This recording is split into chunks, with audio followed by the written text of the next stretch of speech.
That brings it right back to that loneliness piece and being involved with other people. Like there's that great community that you're building. And in, the case of my work, I also have like group coaching and things like that, that helps connect people to feel less isolated and alone.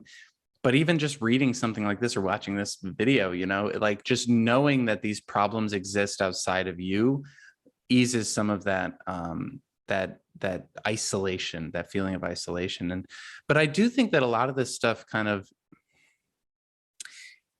we do take it really personal, and it affects our self-image. And I think, one of the things we're talking about here is communicating your values. And a lot of that is storytelling, and a lot of storytelling is rooted in believing the story, right? And I think a lot of times, the people that I'm working with, their sense of their own story is so negative, or it's so scattered, or they just don't even have a sense of their own self story. They're like, I don't know, I just kind of did things and I ended up here, and, you're talking about helping people refine their language. And then once they get to a point where they can express this nuance, how do you then help them better understand the story of their journey, of how, like even of learning this language and how that plays into their story? Like, how do you help people understand that sense of self, or how deep do you get with it?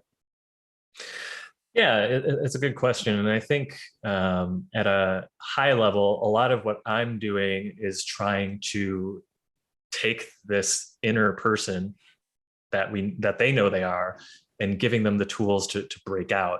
And so as a specific example, one of my students is this really sweet woman from Bulgaria, and she's like a program manager, office manager for a firm. They do a lot of international business, so they use English quite a bit. And when she first came to me, she complained about, hey, people just don't understand what I'm saying. They try to end conversations with me quickly. I feel like I'm talking in circles all the time. I feel like people get the wrong idea of, the emotions that I'm explaining to them, whether that's politeness or something else. And it's hurting my confidence. I feel it's also hurting my job performance.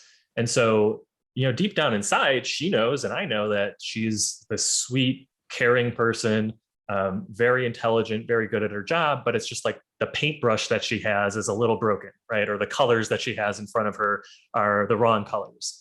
And so by working with her and doing some of this deliberate practice, by focusing on the areas that are outside of her comfort zone, forcing her to, hey, I want you to explain something complicated to me, or I want you to write this email and ask me for 3 things, and do it in a clear way, giving that feedback, that's sort of helped her now to say, okay, I'm starting to see where my original gaps were. I'm starting to see why what I was originally saying was confusing. And then what she told me is, hey, I'm using what you gave me here immediately at my job the very next day. And after a few months, she even told me, like, my relationships, both at work and in my life, are improving because of this, because I'm being able to more clearly express who I am. Right. So I think to your point, right, like there's certainly other things beyond English that can, or your language skills in general, that can force you to feel like, your story isn't so great. But in my case, it's more just the story that they have right now. They can't even tell it, even in the current state that it's in. And so I'm trying to get them to a point where they can tell it. So that way, that's one less hurdle to them than improving whatever that internal story is for, the job interview or whatever it might be. That's so important. I love that you broke it out that way, because and this is sort of coming to a point that I'm talking with people all the time about, which is like, your career does not exist in isolation, right? It is incredibly tied in with everything going on in your life. I was chatting with someone yesterday or 2 days ago, and they were talking about, their parents came to town, and it just brought up all this stuff that like they've been sort of holding on to, resentments their whole life. Yeah. And I was like, let's look at what you're saying here, because 2 calls ago, you talked about how you don't set good enough boundaries at work. And now you're talking about the boundaries that you're having a hard time setting with family when they're in town.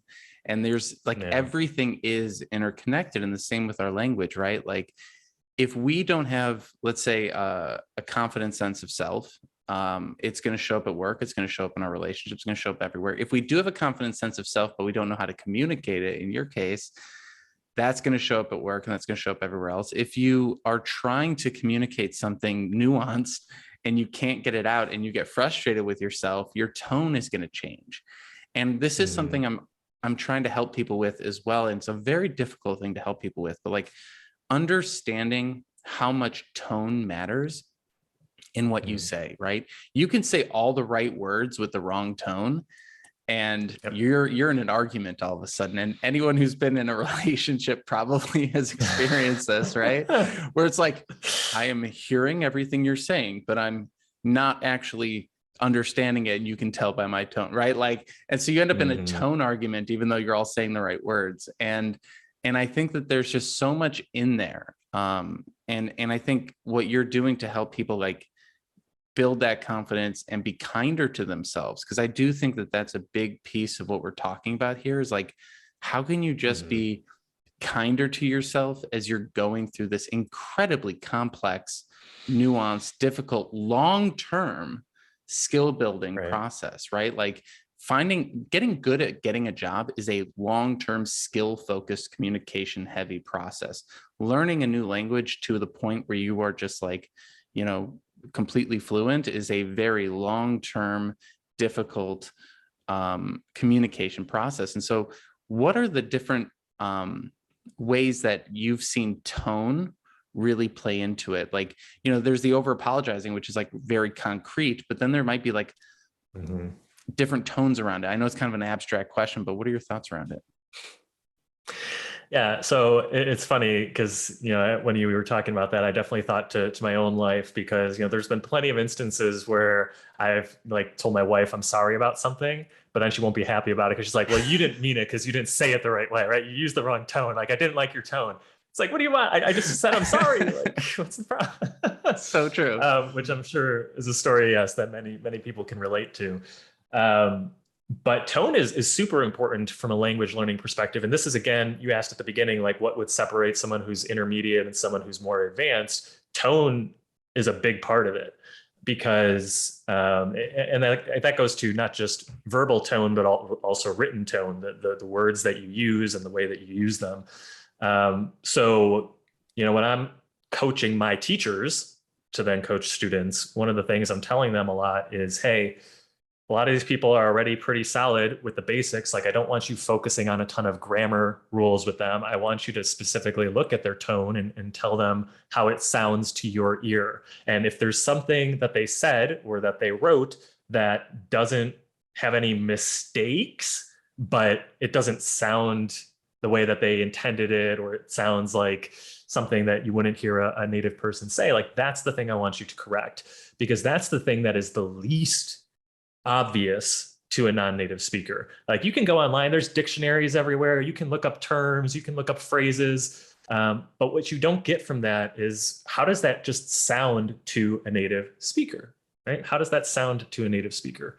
And so that's where, you know, when students are going through this problem, when they're talking and when we're going through classes, like, that's something that's top of mind. And when I'm giving feedback, especially in like a pronunciation class, it's, you know, we're not only talking about pronouncing the words, but it's, you know, how are we combining these words? How is your tone going up or down in the sentence, right?